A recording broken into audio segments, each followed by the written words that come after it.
Thank you. What we're talking about this weekend is how you find relevance in life. That is the most sought after thing by every man, woman, and child on the planet. All you have to do is look at their lives. Everybody wants to be known. Everybody wants to have a life that is meaningful, maybe for some just to themselves. But they want a life that makes a difference. And so they go through life seeking all avenues to try to bring a sense of relevance, that thing that says, I'm of value to society, that thing that says, people want me, people need me, I can make a difference in society. That's what relevance is, and we all seek that. But unfortunately, it's almost elusive. And my life is an example of that. When I sat on my high school graduating platform with all my fellow buddies, and I look to the future. You know how it is. You use your imagination when you're at a crossroad like that. You're graduating. You're moving on to a next stage of life. I had huge aspirations for my life. I pictured myself accomplishing great things. I pictured myself being someone. I pictured myself doing the unusual. I wanted relevance. That's what I sought. And so the first thing I did is I went off to college after high school, and I went through that and I completed that. But you know, when I got to my graduating platform in college, I thought this was going to be huge because now I'm fully prepared for the rest of life. I'm fully qualified to do great things. And as I walked out of after getting my diploma and walking away from the president who gave me the diploma at the university, it's sort of like anticlimactic. It was sort of like, wow, this isn't the big thrill I thought it would be. Now I got to go work, and all the fun of school is going to be gone. And why is this such an empty feeling? But you know, I thought, okay, well, at least now is where my life is going to begin to take off. Now is where I'm going to really do something with my life. And you know what? I left college and I sought to do just that. I got into business fairly soon after I started teaching school. I taught for 3 years. Grade 8 or year 8. Taught for 3 years out of university, loved it, but I was very restless because I thought, do I want to spend 40 years of my life doing the same thing without knowing what is the real potential of me? Am I going to find relevance here? Am I going to wake up 10 years down the road and say, is this what I really wanted to do in life? And so I was a bit restless, and so I thought, okay, time to quit before I get too entrenched in this. And my brothers had finished university, and so they said, well, you know, they didn't really know what they wanted to do when they finished, so we said, why don't we start a business? So that makes sense, but we don't know much about business. So we get together and we discuss it, and we figure, okay, why don't we make wood stoves? Because wood stoves, everybody seems to want them back in 1980. Everybody seems to want wood stoves, at least in North America. So we thought, well, how do you make a wood stove? I guess you go buy a welding machine and buy a cutting torch and buy a bit of steel, and you make one. So that's what we did. Little stick welder, and we told my dad, you got to move your car out of the garage because we're taking over. And so we moved into his garage and we drew this thing out, cut it out, welded it up. We thought, wow, that looks great. We put it outside, put a chimney on it, started a fire, and the thing went warped. So we realized we weren't as brilliant as we thought. So we went back to the drawing board, tried to think of all the things that we missed on this one, came up with another one. We wanted to be able to see the fire. Nobody had glass windows on them. So we developed this wood stove and the second prototype. And we stuck it outside and we stood back and we thought, okay, we hope the glass doesn't explode and we hope all these things don't happen. And guess what? It worked. Everything worked. Worked great. Didn't warp. So we thought we're on to a winner here. So we sent my youngest brother out on the road to do a sales trip. None of us were qualified to do any of it, but he goes out. We build this little trailer, put the wood stove, we put a trailer hitch on his car, and off he goes. We don't hear from him for 3 days. We don't know if he's went off the side of the road or what. And finally we get a phone call 3 days later. He says, wow, this is great. I've sold 250 of them already. Well, all we have is one little stick welder in my dad's garage, and now we've sold 250 stoves, and how are we going to build them? And so we went down to the welding shop, so we got to buy more of these welding machines. And they says, what are you doing? Well, we're manufacturing stoves. They said, well, you got to use wire welder, not stick welders anyway. So they inform us of how you even, we're just learning how to weld. So they get us all the equipment we need. We don't have any money, so my dad sells his airplane and says, here's $15,000. And that's still not enough to start a plant. And so we go to the bank and they said, are you kidding? You want to borrow money? You're just a bunch of kids. You have no assets. You know how that goes if any of you have tried that before. So we go to the government. We said, hey, we got a great idea. And when they saw that we had 250 units sold, they said, we're going to give you $30,000 grant, free money. Got that, then they loaned us another $75,000. So whatever, we put this whole thing together. And meanwhile, the customers are waiting for their stoves the next week because my brother was brilliant enough to promise them the next week. So now we're in big trouble. We sold them big time on what we have, and we don't even have a plant yet. So we're just working around the clock, get this thing going. Make a long story short, it turns into a huge success. We start another plant in the United States. We had one in Canada. We had 90 employees before we knew it. Great success. Everything was going wonderful. Now along with success comes money. And what do you do with the money? Of course, you got to live it up. That'll bring me a good feeling. That'll make me feel relevant. That'll really make me finally feel like I'm worth something to society. So what did we buy? Mercedes, Porsches, and BMWs. We bought all the toys that you could, all the trappings of success, and that's the way we lived our lives. But you know what? Every day was empty. All these toys that we heaped on ourselves, big fat heads, we saw ourselves written up in magazines, the golden boys of alternate energy. What a thrill, we would have thought. But you read it there and it's like, yeah, it's not that big of a deal because we've got this big headache of running these plants and everything else, and we're trying to look important and all that kind of stuff. And I want to tell you something. The thrill that I anticipated was not there. So I was still restless amid huge business success and everybody thinking that. When I was young, at a very young age, my mother thought that I should be into the arts. So she had me doing oil painting classes in grade 3, year 3, with a bunch of grandmothers in the community, because that's the only one who was taking oil painting classes at the time in the evenings. So she stuck me in these oil painting classes. I thought it was child abuse, even though I didn't know what the word meant, because here I'm sitting there learning to oil paint. She also made us start taking piano lessons and all these other ridiculous things. And so I tried to abandon all that stuff. But in my restlessness in business, I thought, I've got to do something more. I mean, this accomplishment is not there. Having all these fancy cars is not there. The bigger homes doesn't do it. The fancier boats doesn't do it. And the way it works is this. You buy a boat, say 14 feet long. You go out, and the first time the wind blows up and the waves are just about ready to swamp it, you figure a 16-footer is what I really need. So you go buy a 16-footer. And then, of course, there's always going to be a wave that challenges that one, so it's an 18, and that's just the way it goes. It's always 2-foot increments, and it never ends. That's the way life is. So I decided, okay, I'm not really being challenged. I'm not really finding relevance in life with this business success. So I started venturing into the arts again.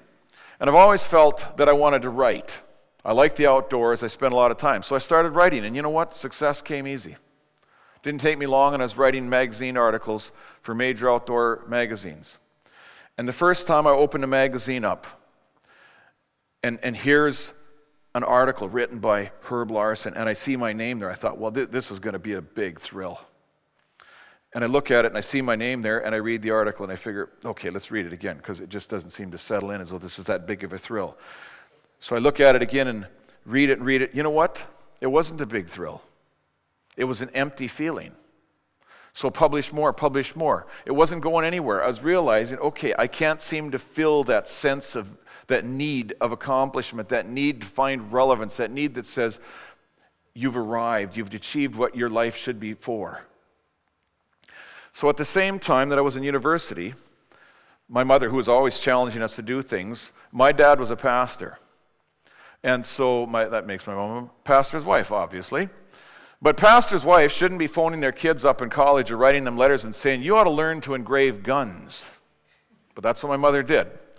Her and my dad were off somewhere, and they went to some gun show because they're so bored, and they saw all these fancy guns where they take chisel and hammer and carve the steel in and lay gold, silver, and platinum in the steel. And she said, oh, kids got to do that. So she writes them in college, you got to learn how to engrave guns.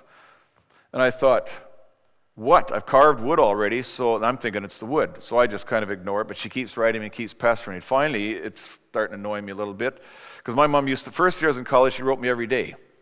Second year is every other day. Third year, that's just the way it was. And by the fourth year, I don't recall hearing from her much. But anyhow, that's sort of the way it goes when you finally leave home. But anyway, so she kept pestering him about this gun engraving. So finally, I thought, I got to check it out. So I went to a gun shop in town, said, "Does anybody around here engrave guns?" They said, "Well, there's a gun show coming up in 2 weeks." So I went to the gun show. Sure enough, here I saw what she was talking about. Unbelievable. Carved steel.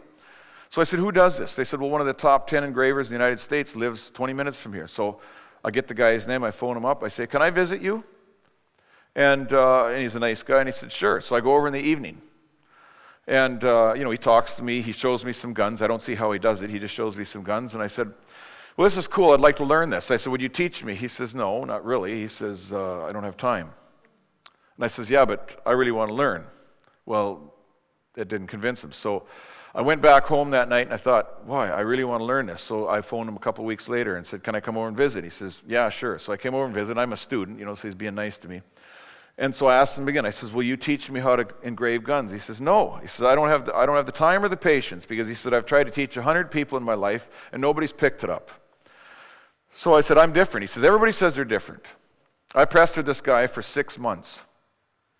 And finally, and I never saw him engrave. I just kept bugging him and just going and visiting him in his house in the evening when he's not working.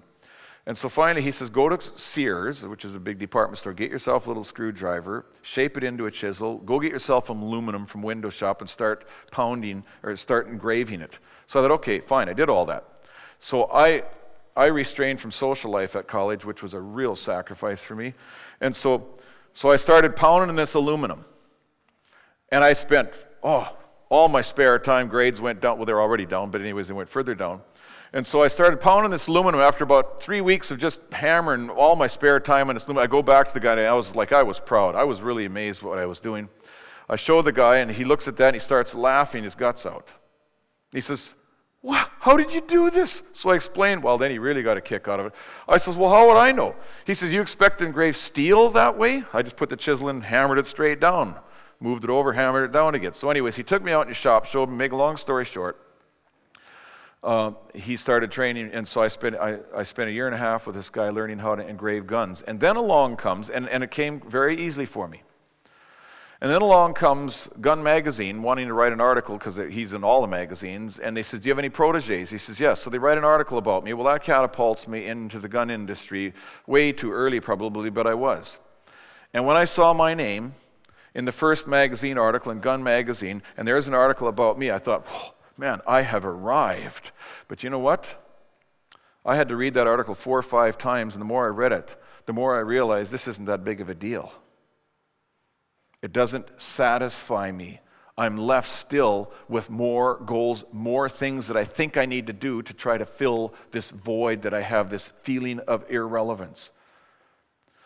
So I'm not satisfied with that. Continued to engrave, getting a bunch of other magazines on it, the whole thing. None of it's a thrill, I can tell you right now. Then I decide, okay, I'm going to start painting. So I start painting Canada's native peoples in oils, because I'd already learned that early in life. And it took off. Started selling in Chicago, New York, Toronto, Los Angeles. Started seeing my name in print, Herb Larsen, the artist. More emptiness. Started getting commissions from Hollywood celebrities to paint their portraits. I thought that would be the ultimate, if I could paint for someone famous. And you know what? More emptiness. I'm telling you, the more I accomplished, the emptier I got, the fewer options that were left. Switched from there to music. Already had a music background. Started composing. Started writing stage musicals for our community. I'd do one a year, fully orchestrated drama musicals. And when I'd see my name in the magazine, in the newspaper saying another musical by Herb Larsen, it was more emptiness. And my life was just nothing but one challenge after another, one goal set after another, trying to find relevance. Trying to find that thing that just makes me feel content. All I wanted is just to feel content with my life. Meanwhile, I'm a churchgoer, have been all my life. You would have thought I would have found relevance there at a minimum. I didn't. I got so frustrated with church attendance that I decided maybe I've got to do something bigger for God.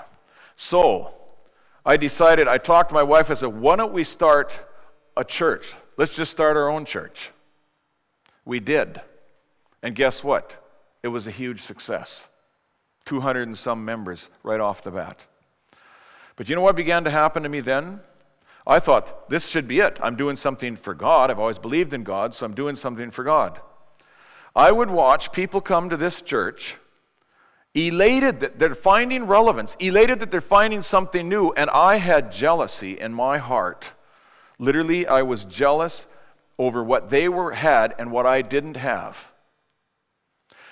And here we are, running a church that we planted, and my life is spiraling out of control. I would pace the house at night like a cat on a tin roof.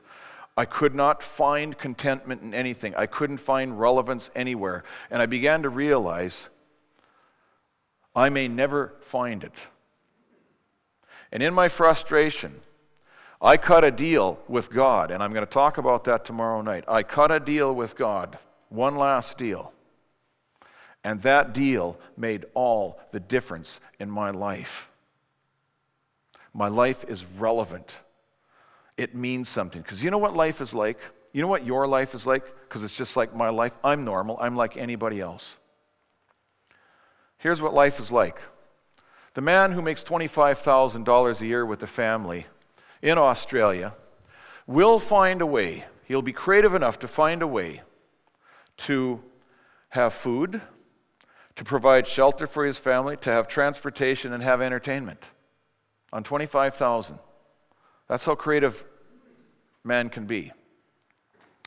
Now, if we do the math right, if this guy worked extra hard and had a few good breaks and he made $50,000 a year, how much surplus cash would he have after the second year? The year that he made $50,000? None. No, your math's wrong. 50 minus 25. You're right, though. You know what happens? So he works hard. He makes $50,000. At the end of the year, what has he had? He's got no money in the bank like when he had made $25,000. He's got no money in the bank at $50,000. But you know what? He's had food. He's had a place to stay. He's had transportation. And he's had entertainment. So now he's getting creative. So he goes out and he works real hard. He makes $100,000 a year. That means he must have a huge amount of surplus cash. You know how much he has at the end of the year? No longer zero. He's in the hole now because the banks have all of a sudden woke up to the fact that this guy's making money so that we can loan him money. We can give him credit cards and everything else. So now all of a sudden, he's in debt. Why? It makes no sense. But that's the way life is. We have a faulty standard of comparison, most human beings. Here's what the faulty standard of comparison is. It's when I compare my weak points to somebody else's good points, my assets to somebody else's greater assets. I have people who come to me all the time making 6 figures each, husband and wife, 6 figures each, struggling financially and asking me for business advice. Can you imagine that? You know what I tell them? I said, you got a faulty standard of comparison.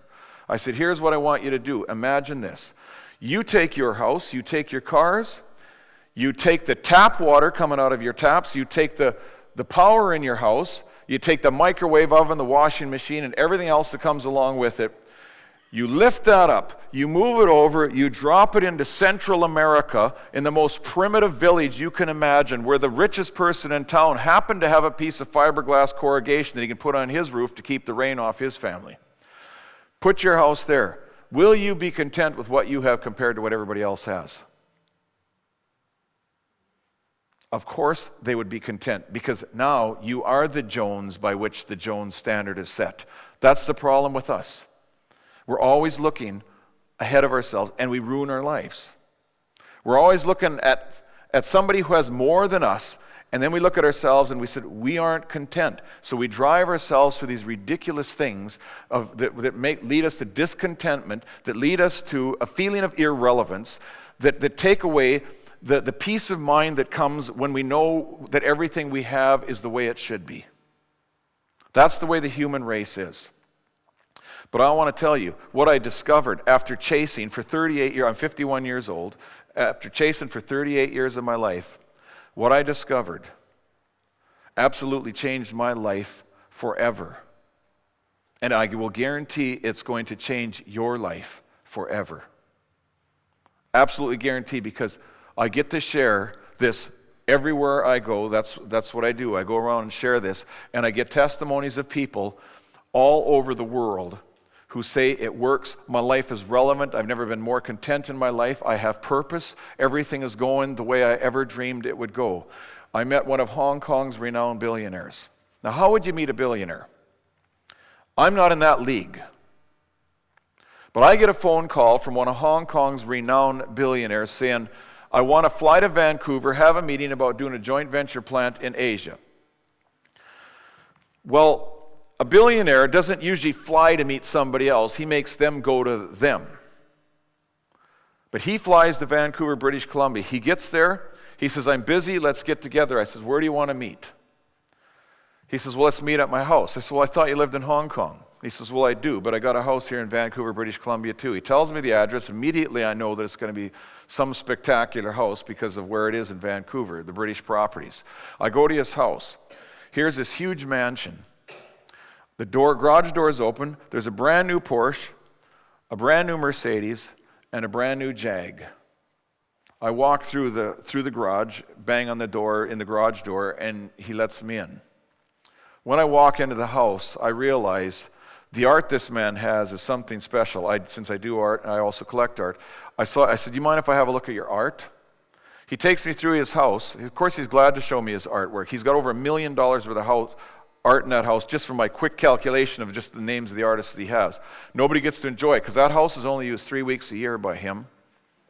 And his kids come over to ski once in a while for a weekend, and they need transportation there for the 3 vehicles. A few years earlier, I'd be salivating on the floor over what he had.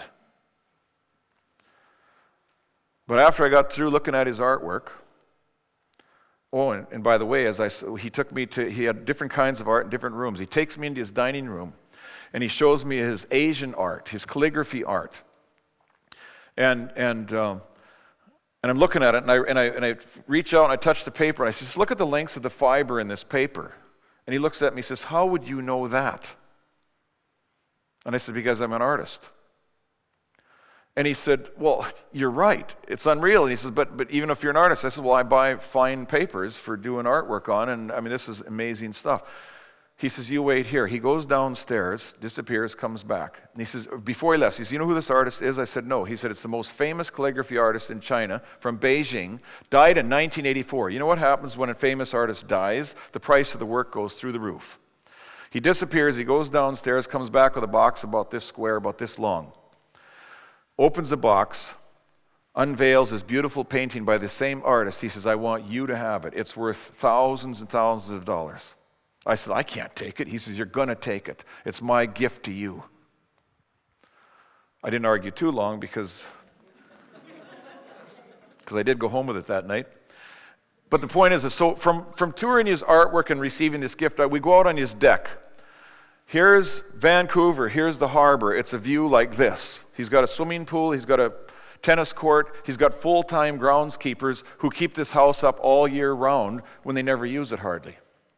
So I'm out on the deck, and I begin to share the secret I have found, and I'm going to share the rest of the story tomorrow night. I began to share the secret that I have found, where I found relevance, what it took to make my life complete. And I began sharing with him, when I come home at night, and I've been beat up, I come home to peace of mind.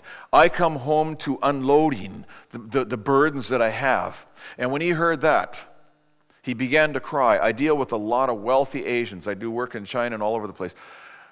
They don't show their emotion. This man, this billionaire, began to cry. And when he got his composure, you know what he said? What you have is what I desperately need and want. He said, I got this void in my life I can't fill. The very thing I went through for most of my life.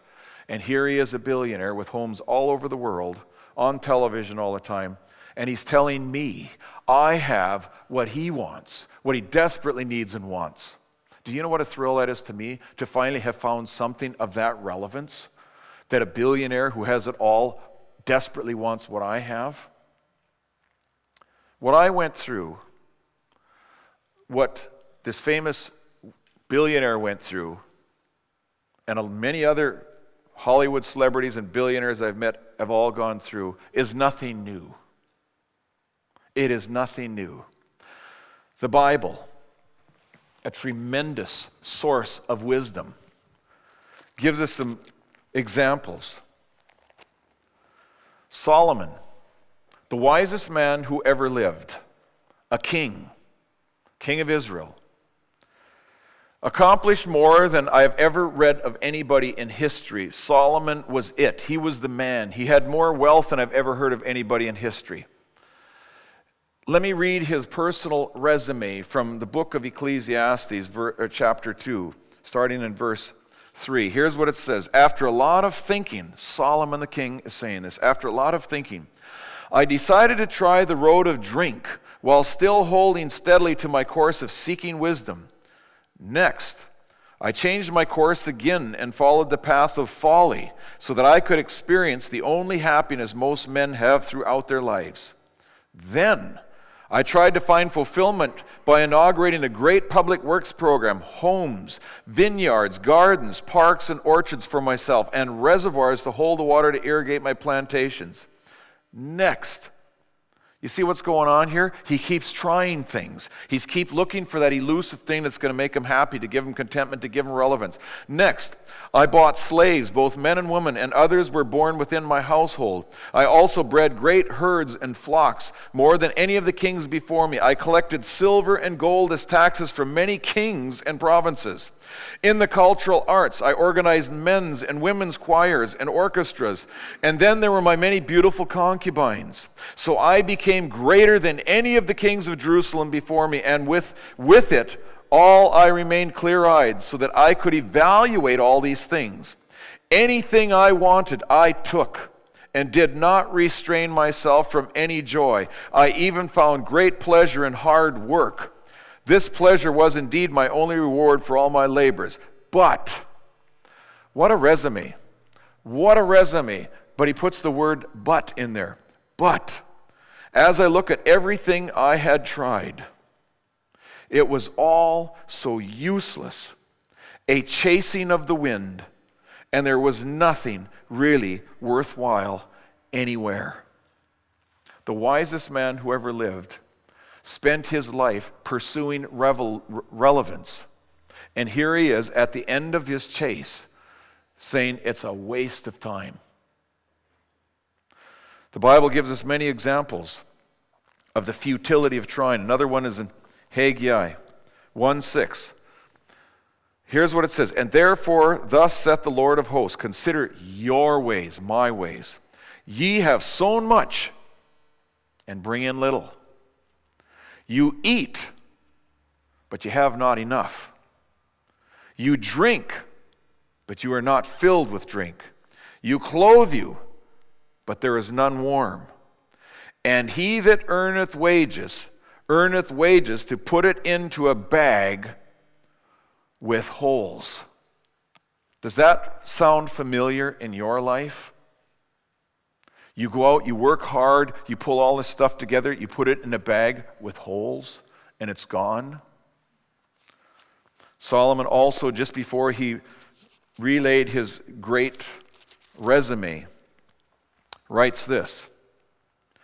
Because this is the futility. You know, what we're experiencing is nothing new. Here's what it says. What profit hath a man of all his labor which he hath taken under the sun? It's a question. One generation passeth away, and another generation cometh, but the earth abideth forever. In other words, your generation is no different than 50 generations ago. Nothing's changed. The sun also riseth, and sun goeth down, and hasteneth to this place where he arose. The cycle of the sun hasn't changed one bit. Your life's irrelevant. Doesn't matter. The wind goeth toward the south, and then turneth around and goeth unto the north. It whirleth about continually, and the wind returneth again according to his circuits. All the rivers run into the sea, yet the sea is not full. Unto the place from whence the rivers come, thither they return again. You see what this is all about? It's futility. There's nothing relevant in the whole thing. Except one thing, and that's what we're going to learn about this week. And it will change your life. I will guarantee it will change your life. I will read you stories, testimonies of people who have flat out told me there is no God. There is no God. And yet somewhere in their search for relevance, somewhere in that aching for contentment, somewhere in that gnawing that says, I've got this void I can't fill, they chose to take the advice I gave them and try what I tried, and their life exploded with relevance. And I will read you some of their testimonies. It will blow your mind. If it can happen to the person who says there is no God, maybe you're here tonight saying that. If it can happen to this person, it can happen to you. It will happen to you. The Bible is full of wisdom. I wasted a good chunk of my life trying to do it my way. Trying to do what I think would make a difference. But what I didn't realize is the generation before me and the generation before that and the generation after me will all go through the same hideous experimentation unless they wake up and listen to some of the things that I have discovered from this book. And it'll change your life. My life isn't unusual. If I can be arrogant, I'd like to say I'm normal. I'm no different than anybody else. I know lots of people. My good friend Francine Bell. Same story. Go ditto. We worked together a couple of years ago. I'm so pleased she can come and help us out tonight. She's going to share a piece of music in a minute here. I want to tell you, you bring your friends back tomorrow night. Because that in itself is going to give you relevance. You're going to make a difference in the world. You bring your friends back tomorrow night. We're going to spend the rest of the week discovering what it takes to have relevance. And I don't mean we're not going to give the same old stuff you've heard in churches, and same old stuff you've heard in seminars before. It will be different. I will guarantee that. It will liberate you. It will change your life. But it's going to take something on your part to make it happen. I'm telling you now, you will leave the rest of this, by the end of this weekend, your life will be on a new course of total relevance. I guarantee that. In fact, if that isn't good enough, you follow what I say. If it doesn't work, you send me a bill for your wasted time and I'll send you a check. I'm so confident in presenting that because nobody's ever came back to me and said it didn't work. I want you to think about tonight what Blaise Pascal said in the 1500s. Blaise Pascal, the famous scientist he decided he was going to read the Bible to see if it was relevant. You know what he concluded after it was all done? He said there is a God-shaped vacuum in every man. And that's what we're talking about. Francine, I would like you to share a song that will conclude this evening and give you a sense of maybe where your life is.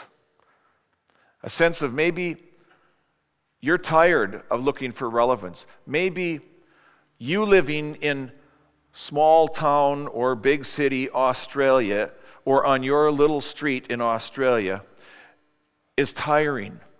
It's irrelevant. Maybe you wake up some mornings and you say, why do I work 5 days a week just to recuperate just to start the same process all over again? And then I look forward to a couple of weeks of vacation at the end of the year so that I can recoup and start the whole stinking cycle all over again. Have you ever thought that? Have you ever felt like you just want to leave it all and run to the wilderness? You know what my parents did? My dad, my uncle, and my grandfather were in business in Beverly Hills area of California. Building houses, huge, big houses. But you know what they discovered? Making all that money in Glamourland, USA was irrelevant. And they finally concluded that we're not going to find happiness in what we're doing here. And so they loaded all the kids up. I was 6 months old. They loaded their brand new Buick convertibles and their fancy trucks and everything else. And on a caravan of 2 families and the grandparents, They drove straight north to British Columbia, Canada. When they got to the border in 1955, all you had to do to immigrate then was just sign in. And they got to the border and they made the decision. They asked them, we don't want to go to the big city of Vancouver. We want to go where maybe they might want some houses built, but there's not many people. And they sent them on a trek to northern British Columbia. And we moved to the bush. No power, no water, no nothing. Outhouses. Shoot moose, deer, and eat potatoes from your garden. That was our life. Seeking what? Relevance. Seeking contentment. And they didn't find it there either. And I'll share more of that tomorrow.